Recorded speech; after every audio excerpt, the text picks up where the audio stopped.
नमस्कार, आप देख रहे हैं NY 24 हिंदी चैनल। आज की तारीख है 17 अगस्त 2026। दिन है सोमवार।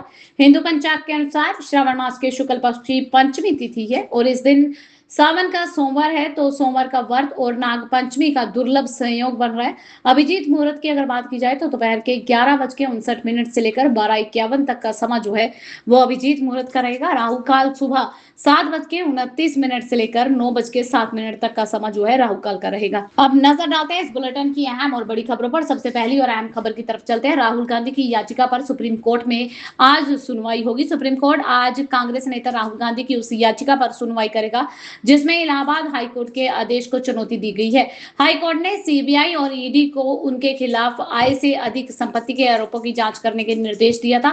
इस बेहद संवेदनशील और अहम मामले की कानूनी समीक्षा शिखर अदालत द्वारा की जा रही है। मामले की गंभीरता को देखते हुए इसकी सुनवाई चीफ जस्टिस सूर्यकांत और जस्टिस जॉय माल्या बागची और जस्टिस वी मोहना की 3 सदस्यीय विशेष पीठ कर रही है। वहीं दूसरी तरफ आज ही के दिन से यानी कि 17 अगस्त से शुरू हो रहे हैं ऑनलाइन आवेदन बिहार एस्टेट के लिए।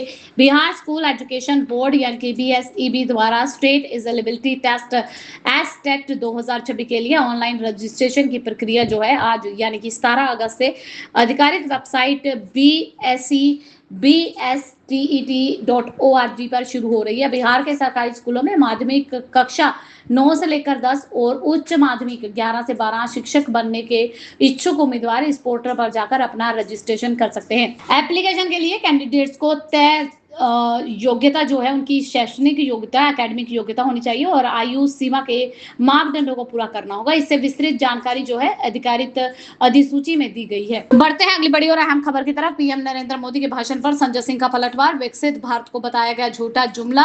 आप सांसद संजय सिंह ने स्वतंत्रता दिवस पर प्रधानमंत्री नरेंद्र मोदी के लाल किले से दिए गए भाषण पर तीखा पलटवार करते हुए विकसित भारत 2047 के दावे को झूठा जुमला बताया। उन्होंने किसानों को फसल का उचित दाम न मिलने, पेपर लीक, महिला सुरक्षा, युवाओं की समस्या को लेकर केंद्र सरकार पर निशाना साधा। संजय ने कहा कि देश में करोड़ों लोग राशन पर निर्भर हैं और जंतर मंतर पर छात्रों के आंदोलन का भी जिक्र किया गया।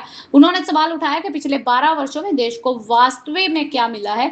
वहीं पीएम नरेंद्र मोदी ने अपने भाषण में 2047 तक भारत को विकसित राष्ट्र बनाने के लक्ष्य को प्रमुखता से रखा है। वहीं दूसरी तरफ पीएम नरेंद्र मोदी के स्वतंत्रता दिवस के भाषण पर आरिफ मसूद ने जताई आपत्ति। बोले, मुस्लिम स्वतंत्रता सेनानियों का जिक्र क्यों नहीं किया गया। भोपाल से कांग्रेस विधायक आरिफ मसूद ने पीएम नरेंद्र मोदी के स्वतंत्रता दिवस भाषण में मुस्लिम स्वतंत्रता सेनानियों का जिक्र नहीं होने पर आपत्ति जताई है। उन्होंने प्रधानमंत्री को ज्ञापन भेजकर आजादी की लड़ाई में मुस्लिम सेनानियों के योगदान को भी देश के सामने रखने की मांग की है। मसूद ने मजनू शाह फकीर, अहमद उल्ला शाह मद्रासी समेत कई नामों का उल्लेख करते हुए कहा कि स्वतंत्रता संग्राम में सभी समुदायों के लोगों ने योगदान दिया। उन्होंने कहा कि आजादी की लड़ाई का इतिहास सिर्फ कुछ बड़े नामों तक सीमित नहीं होना चाहिए। मसूद ने मांग की कि स्वतंत्रता संग्राम के इतिहास को व्यापक नजरिए से प्रस्तुत किया जाए। बढ़ते हैं अगली बड़ी और अहम खबर की तरफ। हरसिमरत कौर बादल ने अमित शाह को लिखा पत्र। कहा, सुखबीर बादल पर हुए हमलों की NIA जांच की होनी चाहिए। श्रोमणी अकाली दल सांसद हरसिमरत कौर बादल ने गृह मंत्री अमित शाह को पत्र लिखकर सुखबीर सिंह बादल पर हुए 2 हमलों की NIA जांच की मांग की है। उन्होंने 13 अगस्त को नांदेड़ में हुए हमले और दिसंबर 2024 में स्वर्ण मंदिर यानी कि गोल्डन टेम्पल परिसर में हुए हमले के बीच में संभावित संबंध की जांच की मांग की है। हरसिमरत कौर बादल ने दोनों घटनाओं को गंभीर साजिश बताते हुए सुरक्षा व्यवस्था पर भी सवाल उठाए हैं। उन्होंने कहा कि हमलों का उद्देश्य सुखबीर बादल और श्रोमणी अकाली दल को कमजोर करना हो सकता है। वहीं हरसिमरत कौर बादल ने दावा किया कि सुखबीर बादल इन हमलों के बाद पहले से अधिक मजबूती से वापसी करेंगे। अब बात करते हैं यूजीसी नेट की। तो यूजीसी नेट के 3 विषयों पर फिर से होगी परीक्षा। एनटीए ने जारी किया नया शेड्यूल। राष्ट्रीय परीक्षा एजेंसी एनटीए ने यूजीसी नेट जून 2026 के अंग्रेजी, कॉमर्स और सोशियोलॉजी विषयों की दोबारा परीक्षा करने का फैसला किया। इन विषयों के प्रश्न पत्रों में कई तरह की त्रुटियां और अभ्यर्थियों की शिकायतों के बाद यह निर्णय लिया गया। अंग्रेजी की परीक्षा जो है वो 9 सितंबर को सुबह 9 बजे से दोपहर 12 बजे तक रहेगी, जबकि कॉमर्स की परीक्षा जो है 9 सितंबर को दोपहर 3 बजे से शाम के 6 बजे तक रहेगी। वहीं सोशियोलॉजी की पुनर्परीक्षा जो है वो 10 सितंबर को सुबह 9 से दोपहर 12 बजे तक आयोजित की गई है। इससे पहले यूजीसी नेट जून 2026 की परीक्षा जो है 22 से लेकर 30 जून के बीच में 87 विषयों के लिए आयोजित की गई थी। यह परीक्षा JRF असिस्टेंट प्रोफेसर की प्राप्यता और PhD में प्रवेश के लिए अहम होती है। बड़ी खबर आ रही है झारखंड से, जहां रांची में छात्रों के आंदोलन पर सरकार ने बातचीत के लिए बुलाया। सोमवार को दोपहर 2 बजे होगी बैठक। झारखंड में जेपीएससी और जेएसएससी परीक्षाओं में कथित गड़बड़ी को लेकर आंदोलन कर रहे छात्रों से हेमंत सोरेन सरकार ने बातचीत की पहल की है। छात्रों को 17 अगस्त 2026 को दोपहर 2 बजे बातचीत के लिए बुलाया गया। वे अपने कानूनी सलाहकारों के साथ बैठक में शामिल हो सकते हैं। इससे पहले रविवार को छात्रों ने रांची समेत झारखंड के कई हिस्सों में प्रदर्शन करते हुए मुख्यमंत्री हेमंत सोरेन और राहुल गांधी और तेजस्वी यादव के पुतले फूके थे और इसके अलावा 20 अगस्त को मुख्यमंत्री आवास घेरने का ऐलान भी किया था। वहीं छात्र नेता देवेंद्र नाथ महतो के अस्पताल में अनशन पर और पुलिस से कथित धक्का मुक्की के आरोपों पर भी विवाद शुरू हो गया है। इसी बीच तमिलनाडु की तरफ चलते हैं तो तमिलनाडु विधानसभा के प्रस्ताव के बावजूद चेन्नई में नीट विरोधी प्रदर्शन जारी रहा। तमिलनाडु विधानसभा द्वारा नीट के खिलाफ नया प्रस्ताव पारित किए जाने के बावजूद चेन्नई में विरोध प्रदर्शन जारी रहा है। त्रिवट्टूर में पूर्व RIS अधिकारी बालमुरुगन 27 जुलाई से अनिश्चितकालीन भूख हड़ताल पर है। तमिलनाडु को नीट से छूट देने की मांग कर रहे हैं। वहीं एग्मोर में छात्रों, शिक्षाविदों और सामाजिक कार्यकर्ताओं का धरना भी जारी है। प्रदर्शनकारियों का कहना है कि नीट से गरीब, ग्रामीण और वंचित वर्ग के छात्रों को मेडिकल शिक्षा के अवसर प्रभावित हो रहे हैं। उन्होंने राज्यपाल से विधानसभा के प्रस्ताव को मंजूरी देने और नीट को पूरी तरह समाप्त करने की मांग की है। इसी बीच बढ़ते हैं अगली बड़ी और अहम खबर की तरफ। पश्चिम बंगाल में स्कूल ठीक करो कैंपेन के वॉलंटियर के पिता की पिटाई से मौत हो गई। सीजेपी ने भाजपा पर लगाए गंभीर दोष। पश्चिम बंगाल में स्कूल ठीक करो कैंपेन से जुड़े 26 वर्षीय अब्दुल के पिता की कथित पिटाई के बाद मौत होगी। सीजेपी प्रवक्ता सौरभ दास ने आरोप लगाया कि सरकारी स्कूल में सोशल ऑडिट की तैयारी करने पर अब्दुल और उसके पिता के साथ मारपीट की गई। उन्होंने इस घटना के लिए भाजपा से जुड़े लोगों पर गंभीर आरोप लगाते हुए मामले में कड़ी कार्रवाई की मांग की है। दास ने कहा कि सीजेपी का प्रतिनिधिमंडल पीड़ित परिवार से मुलाकात करेगा और न्याय की मांग उठाएगा। हालांकि भाजपा पर लगाए गए इन आरोपों की स्वतंत्र पुष्टि रिपोर्ट में नहीं की गई है। बढ़ते हैं अगली बड़ी और अहम खबर की तरफ। चीफ ने एक चिट दी थी और कहा कि खोलना मत, कमांडर को दे देना। ऑपरेशन सिंदूर की सांस थमा देने वाली कहानी पर नजर डालते हैं। ऑपरेशन सिंदूर से जुड़ी एक बेहद अहम घटना सामने आई है। 6 मई 2025 की शाम को air force chief air chief marshal AP Singh ने मिशन से जुड़े एक अधिकारी को एक बंद चिट सौंपते हुए निर्देश दिया कि इसे खुद न खोले और सीधे कमांडर तक पहुंचाए। इसके बाद मिशन की तैयारियां बेहद गोपनीय तरीके से आगे बढ़ी। पहलगाम आतंकी हमले के जवाब में भारतीय सेना, वायुसेना ने पाकिस्तान और पाकिस्तान अधिकृत कश्मीर में आतंकी ठिकानों को निशाना बनाया। ऑपरेशन की पूरी योजना, लक्ष्य और समय को अंतिम क्षण तक बेहद सीक्रेट रखा गया ताकि कार्रवाई की भनक भी दुश्मन तक ना जा सके। अगली बड़ी खबर की तरफ बढ़ते हैं। बांग्लादेश ने भारत से शेख हसीना को वापस भेजने की मांग की। पीएम तारिक रहमान का दिल्ली दौरा टल गया है। बांग्लादेश ने पूर्व प्रधानमंत्री शेख हसीना के प्रत्यर्पण को देखते हुए भारत पर दबाव बढ़ाते हुए प्रधानमंत्री तारिक रहमान की प्रस्तावित 21 अगस्त की भारत यात्रा टाल दी है। विदेश मंत्रालय ने कहा कि मौजूदा परिस्थितियों में दोनों देशों के बीच में बातचीत के लिए उचित माहौल नहीं है। बांग्लादेश ने भारत से शेख हसीना समेत अन्य फरार आरोपियों को संधि के तहत वापस भेजने और शाहिद शरीफ उसान हादी की हत्या के आरोपियों को सौंपने की मांग की है। ढाका ने कहा कि अब नई दिल्ली के जवाब का इंतजार कर रही है। वहीं बांग्लादेश की सत्तारूढ़ BNP और अन्य राजनीतिक दलों में भी भारत यात्रा को लेकर विरोध के स्वर उठ रहे हैं। अगली बड़ी खबर पश्चिम बंगाल से आ रही है। पश्चिम बंगाल के पूर्व डिप्टी स्पीकर आशीष बनर्जी की संदिग्ध मौत हो गई है। TMC ऑफिस में मिला उनका शव। पश्चिम बंगाल विधानसभा के पूर्व डिप्टी स्पीकर और 5 बार विधायक रहे आशीष बनर्जी का शव रविवार को वीरभूमि के जिले के रामपुर हाट स्थित TMC कार्यालय में फंदे से लटका मिला। मौके से मिले कथित सुसाइड नोट में उन्होंने पार्टी के कुछ गलत कामों का विरोध न कर पाने और राजनीति में आने पर अफसोस जताया है। नोट में रेत टेंडर प्लान पास करने, NOC और चेक से जुड़े मामलों पर किसी तरह का भूमिका से इनकार करते हुए कहा कि उन्होंने कभी भ्रष्टाचार नहीं किया, किसी काम के बदले पैसे नहीं लिए। पुलिस ने शव पोस्टमार्टम के लिए भेज दिया और मामले की जांच जारी है। बीजेपी ने घटना की निष्पक्ष जांच की मांग की है, जबकि TMC सांसद अभिषेक बनर्जी ने आशीष बनर्जी को ईमानदार और समर्पित जनसेवक बताया है। वहीं इसी बीच दूसरी तरफ अमित शाह का सोनिया गांधी पर हमला, बोले वंदे मातरम रोकने का पाप जनता नहीं भूलेगी। केंद्रीय गृह मंत्री अमित शाह ने राजस्थान के निभायड़ा में कांग्रेस पर वोट बैंक की राजनीति के लिए वंदे मातरम की अनदेखी करने का आरोप लगाया। उन्होंने कांग्रेस नेता सोनिया गांधी पर निशाना साधते हुए कहा कि कांग्रेस मुख्यालय में वंदे मातरम के गायन को कथित तौर पर बीच में रोकने की कोशिश की गई है। देश की जनता इसे माफ नहीं करेगी। शाह ने कहा कि वंदे मातरम के 150 वर्ष में प्रधानमंत्री नरेंद्र मोदी ने लाल किले से इसे सम्मान दिलाने का काम किया। वहीं कांग्रेस ने शाह के आरोपों को खारिज करते हुए कहा कि सोनिया गांधी का इशारा गीत रोकने के लिए नहीं बल्कि कार्यक्रम की व्यवस्था से जुड़ा था। बढ़ते हैं अगली बड़ी और अहम खबर की तरफ। संसदीय समिति ने दीपम में रिक्त पदों पर चिंता जताई, कार्यबल बढ़ाने का सुझाव दिया गया। संसद की वित्त पर स्थायी समिति ने DIPAM में 43% तक पद खाली होने पर गंभीर चिंता जताई है। समिति के अनुसार विभाग में स्वीकृत 89 पदों में से 38 पद खाली हैं, जबकि DIPAM 42.76 लाख करोड़ रुपए से अधिक की सार्वजनिक परिसंपत्ति का प्रबंध करता है। समिति ने कहा कि कर्मचारियों की कमी से जटिल विनिवेश प्रक्रियाओं और सामाजिक उपकरणों से जुड़े काम प्रभावित हो रहे हैं। वित्त मंत्रालय ने बताया कि रिक्तियों को भरने का मामला संबंधित विभागों के साथ उठाया गया है। समिति ने सभी 38 पद जल्द भरने के लिए DOPT और व्यय विभाग के साथ में एक अंतर विभागीय कार्यबल बनाने की सिफारिश भी की है। अब बात करते हैं E20 पेट्रोल की। तो E20 पेट्रोल से कम माइलेज की शिकायतों पर सरकार की सफाई, कहा ड्राइविंग स्टाइल और मेंटेनेंस भी है अहम कारण। E20 पेट्रोल में कम माइलेज की शिकायतों के बीच में पेट्रोलियम मंत्रालय ने कहा कि ईंधन खपत सिर्फ पेट्रोल में इथेनॉल की मात्रा पर निर्भर नहीं करती। मंत्रालय के अनुसार ड्राइविंग स्टाइल, ट्रैफिक, वाहन का रखरखाव, टायर का प्रेशर, AC का इस्तेमाल भी माइलेज को प्रभावित करता है।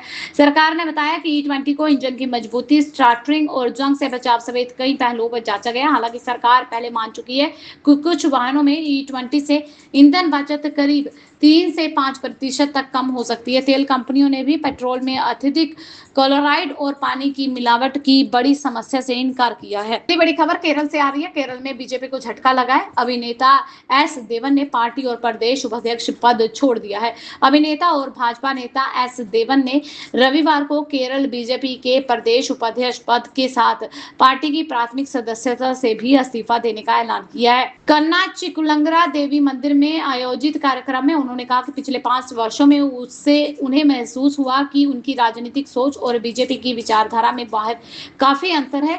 देवन ने बताया कि वे श्री नारायण गुरु के आदेशों पर आधारित राजनीति में विश्वास करते हैं, लेकिन बीजेपी में रहते हुए उस दिशा में आगे नहीं बढ़ सके। उन्होंने 2004 और 2006 में चुनाव भी लड़ा था, लेकिन दोनों बार हार मिली थी। देवन ने 2021 में अपनी पार्टी का बीजेपी में विलीन किया था, जिसके बाद उन्हें प्रदेश उपाध्यक्ष बनाया गया था। डालते हैं अगली बड़ी और अहम खबर की तरफ। GNU में फैकल्टी भर्ती को लेकर विवाद छिड़ गया। VC ने आरोपों को बताया प्रोपेगेंडा। छात्र और शिक्षक संघ ने जांच की मांग की है। JNU की कुलपति शांतिश्री धुलुपड़ी पंडित ने फैकल्टी भर्ती और प्रमोशन में गड़बड़ी के आरोपों को खारिज करते हुए इसे प्रोपेगेंडा बताया। उन्होंने कहा कि उनके कार्यकाल में भर्ती प्रक्रिया पारदर्शी रही है और 200 से अधिक पदों पर नियुक्तियां की गई हैं। वहीं JNUSU और JNUTA ने कथित अनियमितताओं की स्वतंत्र व समयबद्ध जांच की मांग की है। शिक्षक संघ ने RTI और आधिकारिक रिकॉर्ड के आधार पर कुछ नियुक्तियों में UGC नियमों के उल्लंघन का दावा किया है। JNU प्रशासन ने आरोपों को खारिज करते हुए चयन प्रक्रिया और प्रमोशन की व्यवस्था का बचाव किया है। अगली बड़ी और अहम खबर की तरफ। पहले जंतर मंतर, फिर झारखंड और अब बिहार। क्या पटना में परवान चढ़ेगा? छात्रों का आंदोलन, चल रही है भीषण तैयारी। नीट पेपर लीक के खिलाफ जंतर मंतर। JPSC JSSC की कथित गड़बड़ियों को लेकर रांची में आंदोलनों के बाद अब BPSC और शिक्षक भर्ती को लेकर बिहार में छात्रों का आक्रोश बढ़ रहा है। पटना में प्रतियोगी परीक्षाओं की तैयारी कर रहे युवा पेपर लीक, परीक्षा में देरी, भर्ती प्रक्रिया, टायर 4 का विज्ञापन जारी नहीं होने की मांगों को लेकर प्रदर्शन कर रहे हैं। आंदोलन को अब राजनीतिक समर्थन भी मिलने लगा है। नेता प्रतिपक्ष तेजस्वी यादव ने 19 अगस्त को राजभवन मार्च का ऐलान किया, जबकि सांसद पप्पू यादव ने भी छात्रों के बीच में पहुंचकर चुके हैं। ऐसे में आने वाले दिनों में पटना में भी रांची और जंतर मंतर जैसी बड़ी तस्वीरें देखने को मिल सकती हैं। इसी बीच एक बड़ी दुर्भाग्य खबर सामने आ रही है। नेशनल अवार्ड विजेता फिल्म मेकर राजा सेन का निधन हो गया। 71 साल की उम्र में ली आखिरी सांसें। बंगाली सिनेमा के जाने माने निर्देशक और नेशनल अवार्ड विजेता राजा सेन का 71 साल की उम्र में निधन हो गया। उन्होंने रविवार 16 अगस्त को कोलकाता के SSKM अस्पताल में लंबी बीमारी के बाद आखिरी सांस ली है। राजा सेन ने 1996 में आई फिल्म दम्मू के लिए राष्ट्रीय फिल्म पुरस्कार मिला था। उसके खास पहचान उन्होंने इससे बनाई थी। अपने करियर में उन्होंने 3 नेशनल फिल्म अवार्ड जीते हैं। देवी पक्ष, देश और भालो पसर गल्पो जैसी फिल्मों का निर्देशन किया है। उनके निधन से बंगाली फिल्म इंडस्ट्री और उनके प्रशंसकों में शोक की लहर दौड़ गई है। अब बात करते हैं खेल जगत की। तो हॉकी वर्ल्ड कप में भारतीय महिला टीम का शानदार आगाज देखने को मिला। ओलंपिक सिल्वर मेडलिस्ट चीन से 2-2 का ड्रा हो गया। भारतीय महिला हॉकी टीम ने 16 अगस्त को एम्स्टेल्विन के वैगनर हॉकी स्टेडियम में ओलंपिक सिल्वर मेडलिस्ट चीन को 2-2 की बराबरी पर रोककर वर्ल्ड कप अभियान की दमदार शुरुआत की है। भारत की ओर से नवनीत और दीपिका ने गोल किए। भारत ने दोनों हाफ में एक बार बढ़त बनाई, लेकिन चीन ने हर बार वापसी करते हुए स्कोर बराबर कर दिया। तीसरे काउंटर में चीन ने लगातार दबाव बनाया और मा निंग ने पेनल्टी कॉर्नर से गोल करके 2-2 की बराबरी कर दी। आखिरी काउंटर में दोनों टीमों ने जीत के लिए कई प्रयास किए, लेकिन कोई भी निर्णायक गोल नहीं हो सका। कप्तान सलीमा टेटे ने अगुवाई में भारतीय टीम ने मजबूत प्रदर्शन के साथ टूर्नामेंट में अपना खाता खोला। इसी बीच नथिंग फोन जो है अब सबसे बड़ी छूट पर मिलेगा। बैंक और एक्सचेंज ऑफर से उसकी कीमत जो है वो आधी रह जाएगी। फ्लिपकार्ट पर नथिंग फोन 3 पर बैंक और एक्सचेंज ऑफर के साथ में बड़ी छूट मिल रही है। एसबीआई, एचडीएफसी, आईसीआईसीआई कार्ड से भुगतान करने पर अतिरिक्त डिस्काउंट का लाभ मिल जाएगा। दी गई जानकारी के मुताबिक 39,999 की लेटेस्ट कीमत वाला फोन बैंक ऑफर के बाद 37,499 और एक्सचेंज ऑफर जोड़ने के बाद इसकी कीमत 24,999 तक पहुंच सकती है। खरीदारी से पहले अधिक सेलर एक्सचेंज वैल्यू और अंतिम चेकआउट कीमत जांच करने की सलाह दी गई है। हालांकि ऑफर और कीमतें समय बैंक एक्सचेंज डिवाइस उपलब्ध स्टॉक के अनुसार बदल सकती हैं। अगली बड़ी खबर कर्नाटक से आ रही है। कर्नाटक में पीयूसी टेस्ट हुआ महंगा। दोपहिया से डीजल कार तक नए रेट लागू हो गए। कर्नाटक सरकार ने प्रदूषण जांच यानी पीयूसी टेस्ट की फीस बढ़ा दी, जिसके बाद दोपहिया और 4 पहिया वाहन मालिकों को अब ज्यादा भुगतान करना पड़ेगा। 2 पहिया और 3 पहिया वाहनों के लिए शुल्क बढ़ाकर 80 रुपए कर दिया गया है। पेट्रोल, एलपीजी, सीएनजी 4 पहिया वाहनों का शुल्क 150 रुपए, जबकि डीजल 4 पहिया वाहनों के लिए 200 रुपए तय किया गया। सरकार ने यह फैसला प्रदूषण जांच केंद्रों के बढ़ते किराए, बिजली, कर्मचारियों, उपकरणों के खर्च को देखते हुए किए हैं। वहीं भाजपा ने शुल्क बढ़ोतरी की जन विरोधी बताते हुए सरकार से इसे वापस लेने की मांग भी की है। अगली बड़ी खबर पश्चिम बंगाल से आ रही। पश्चिम बंगाल में सीजेपी वॉलंटियर के पिता की मौत हो गई। आशुतोष रांका ने बीजेपी पर लगाया आरोप। पश्चिम बंगाल में सीजेपी वॉलंटियर शेख अब्दुल हफीज के पिता माफिक की कथित हमले में हत्या हो गई और उनको मौके पर घायल होने के बाद उनकी मौत हो गई। सीजेपी प्रवक्ता आशुतोष रांका ने आरोप लगाया कि स्कूल से लौट रहे शेख पर हमला हुआ। बीच बचाव करने पहुंचे उसके पिता के साथ भी मारपीट की गई। हालांकि मुख्यमंत्री शुभेंदु अधिकारी ने बीजेपी पर लगे आरोपों को खारिज करते हुए कहा कि एफआईआर में नामजद आरोपियों के खिलाफ सख्त कार्रवाई होगी और 2 लोगों की गिरफ्तारी हो चुकी है। उन्होंने दावा किया कि गिरफ्तार आरोपियों का बीजेपी से कोई लेना देना नहीं है। सीजेपी ने मामले में न्याय की मांग करते हुए पश्चिम बंगाल में पीड़ित परिवार से मिलने और आगे आंदोलन को तेज करने की बात भी कही है। अगली बड़ी खबर पंजाब से आ रही है, जहां पंजाब पुलिस में बड़ा फेरबदल हुआ है। 12 आईपीएस और 112 पीपीएस अधिकारियों का तबादला कर दिया गया। पंजाब सरकार के गृह विभाग ने रविवार को पुलिस प्रशासन में बड़ा बदलाव करते हुए 12 आईपीएस अधिकारियों के तबादले और नई तैनाती के लिए आदेश जारी किए हैं। इसके अलावा 112 पीपीएस अधिकारियों को भी नई पोस्टिंग दी गई है।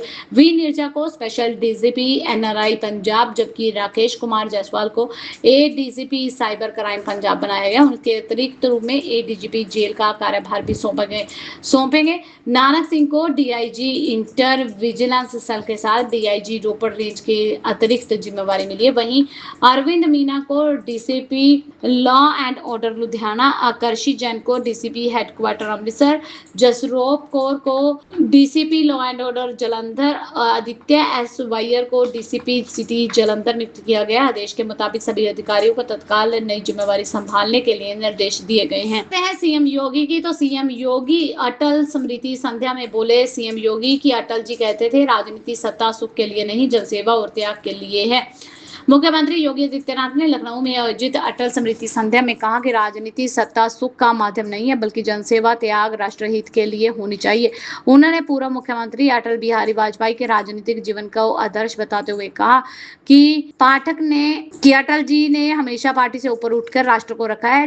डिप्टी सीएम ब्रजेश पाठक ने भी राजनीति में समाज, मर्यादा, संयम, भाषा की जरूरत पर जोर दिया है। कार्यक्रम में अटल बिहारी वाजपेयी के विचारों पर आधारित अटल वाणी ई बुक का लोकार्पण किया गया है और पद्मश्री अशोक चक्रधर ने भी अटल जी से जुड़ी अपनी यादें और संस्मरण साझा किए हैं। वहीं दूसरी तरफ सीएम योगी ने अपने ही गोरखपुर में 500 स्कूल बंद कर दिए। अखिलेश यादव का योगी सरकार पर बड़ा हमला। सपा अध्यक्ष अखिलेश यादव ने योगी सरकार पर हमला बोलते हुए आरोप लगाया कि मुख्यमंत्री के गृह जिले गोरखपुर में 500 प्राइमरी स्कूल बंद कर दिए गए हैं।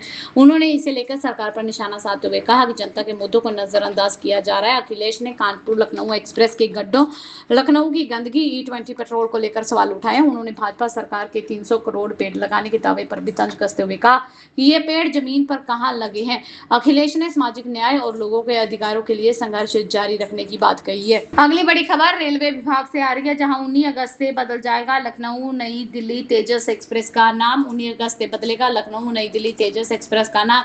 अब स्प्राइट तेजस एक्सप्रेस के नाम से होगी घोषणा। भारतीय रेलवे ने ट्रेनों की ब्रांडिंग को लेकर नया प्रोग्राम और प्रयोग शुरू किया है। लखनऊ नई दिल्ली तेजस एक्सप्रेस का नाम 19 अगस्त से 3 महीनों के लिए बदलकर स्प्राइट तेजस एक्सप्रेस कर दिया गया है। ट्रेन नंबर A2501, A2502 के लिए यह व्यवस्था 19 अगस्त से लेकर 11 नवंबर तक लागू रहेगी। इस दौरान टिकट बुकिंग से लेकर रेलवे स्टेशनों पर होने वाली घोषणाओं और ट्रेन के प्रचार में भी ब्रांड का नाम शामिल किया जाएगा। IRCTC ने इसके लिए स्प्राइट कंपनी को ट्रेन की ब्रांडिंग के विज्ञापन अधिकार दे दिए हैं और रेलवे का कहना है कि ये प्रयोग सफल रहा तो भविष्य में अन्य ट्रेनों को भी ब्रांडिंग के लिए दिया जा सकता है। अगली बड़ी खबर बिहार से आ रही है। बिहार से शुरू होगा ELC 2.0 अभियान। 6 महीने में देश भर के शिक्षक संस्थानों में बनेंगे क्लब।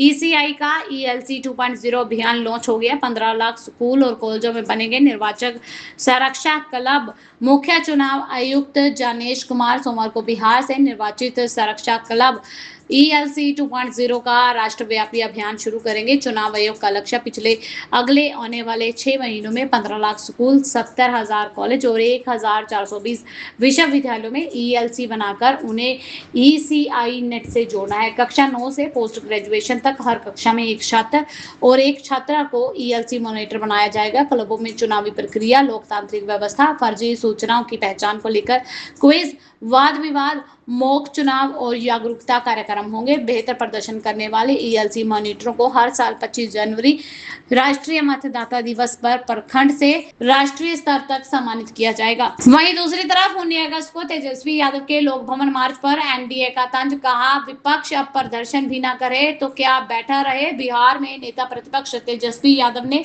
सिवान में छात्रों पर गोली चलाने की घटना के विरोध में 19 अगस्त को राजभवन मार्च निकालने का ऐलान किया है। वे राज्यपाल से मुलाकात करके दोषियों के खिलाफ कार्रवाई की मांग करेंगे। तेजस्वी के प्रदर्शन को देखकर NDA नेताओं के बीच में बयानबाजी शुरू हो गई है। उप मुख्यमंत्री विजेंद्र प्रसाद यादव ने कहा कि लोकतंत्र में विपक्ष का नाम विरोध और आंदोलन करना भी है, जबकि मंत्री श्रवण कुमार ने तेजस्वी पर राजनीतिक भूमिका बचाने की कोशिश का आरोप लगाया है। बांकीपुर उपचुनाव के बाद तेजस्वी के सक्रिय होने से बिहार में सत्ता और विपक्ष के बीच में सियासी टकराव बढ़ने के संकेत मिल रहे हैं। अब बात करते हैं मौसम की, तो देश के 15 से अधिक राज्यों में भारी बारिश की चेतावनी जारी है। ओडिशा, बंगाल में रेड अलर्ट जारी किया गया है। भारतीय मौसम विज्ञान विभाग के अनुसार 17 अगस्त 2026 की अगर बात की जाए तो देश के दक्षिण पश्चिम मानसून पूरी तरह से सक्रिय रहेगी, जिसके कारण लगभग 15 से 19 राज्यों में तेज आंधी, मूसलाधार बारिश का अनुमान लगाया जा रहा है। बंगाल की खाड़ी में बने कम दबाव के क्षेत्र की वजह से ओडिशा और गंगीय पश्चिम बंगाल के इलाकों में अत्यधिक भारी बारिश के लिए रेड और ऑरेंज अलर्ट जारी किया गया है। इसके अलावा झारखंड, बिहार, मध्य प्रदेश, राजस्थान, दिल्ली, NCR पहाड़ी राज्यों में भी तेज हवाओं के साथ साथ भारी बारिश और लैंडस्लाइडिंग की चेतावनी दी गई है। ये थी अब तक की मुख्य और बड़ी खबरें। ऐसी और खबरें जानने के लिए चैनल को सब्सक्राइब कर ले, बेल आइकन को प्रेस कर ले ताकि आपसे आने वाली खबरें मिस ना हो। मिलते हैं अगली वीडियो में, तब तक के लिए खुश रहें, सुरक्षित रहें, हम यही दुआ करते हैं। धन्यवाद जी।